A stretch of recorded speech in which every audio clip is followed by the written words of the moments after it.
നമസ്കാരം, പ്രവാസി മലയാളിയിലേക്ക് ഏവർക്കും സ്വാഗതം.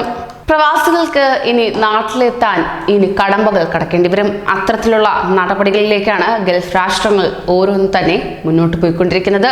പ്രത്യേകിച്ച് കൂടുതൽ കൊറോണ ബാധിതർ റിപ്പോർട്ട് ചെയ്യപ്പെടുന്ന സാഹചര്യത്തിൽ ഇന്ത്യയിലേക്കുള്ള വിമാനങ്ങളും ഇതിനോടൊപ്പം തന്നെ റദ്ദു ചെയ്തു. ഒപ്പം ഇന്ത്യയിൽ നിന്ന് പ്രവാസ ലോകത്തുള്ള വിമാനങ്ങളും റദ്ദു ചെയ്യുകയുണ്ടായി. ഇപ്പോഴത്തെ അത്തരത്തിലുള്ള നടപടിയാണ് ദുബായിൽ നിന്നും പുറത്തേക്ക് വരുന്നത്. മസ്കറ്റിൽ നിന്നും ദുബായിലേക്കുള്ള ബസ് സർവീസുകൾ നിർത്തിവച്ചതായി മുവസലാത്ത്. കൊറോണ നിയന്ത്രണ നടപടികൾക്ക് മേൽനോട്ടം വഹിക്കുന്ന പരമോന്നത സമിതിയുടെ നിർദ്ദേശപ്രകാരമാണിതെന്നാണ് പറയപ്പെടുന്നത്. ഇനി ഒരു അറിയിപ്പുണ്ടാകും വരെ സർവീസ് ഇനി ഉണ്ടാകുകയില്ല. മലയാളികളടക്കം ഒട്ടേറെ പേർ ആശ്രയിച്ചിരുന്ന സർവീസ് ആണിത്.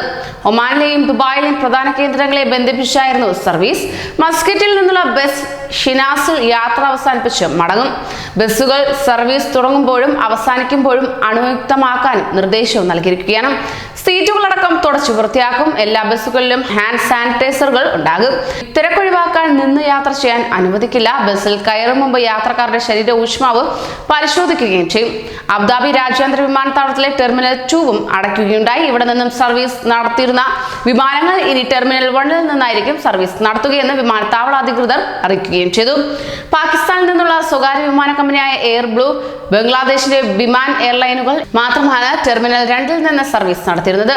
ദുബായിയുടെ ബജറ്റ് എയർലൈൻസ് ആയ ഫ്ലൈ ദുബായ് ഈ മാസം 31 വരെ ഇന്ത്യയിലേക്കുള്ള സർവീസുകളും നിർത്തിവെച്ചു.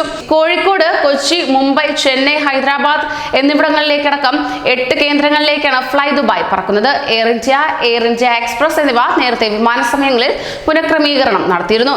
ചില വിമാനങ്ങൾ ചില ദിവസങ്ങളിൽ സർവീസ് ഉപേക്ഷിക്കുകയും വെട്ടിച്ചുരുക്കുകയും ചെയ്തിട്ടുമുണ്ട്. അതേസമയം എമിറേറ്റ്സ് എയർലൈൻസ് തങ്ങളുടെ സർവീസ് റദ്ദാക്കിയിട്ടില്ലെന്നും അറിയിച്ചു.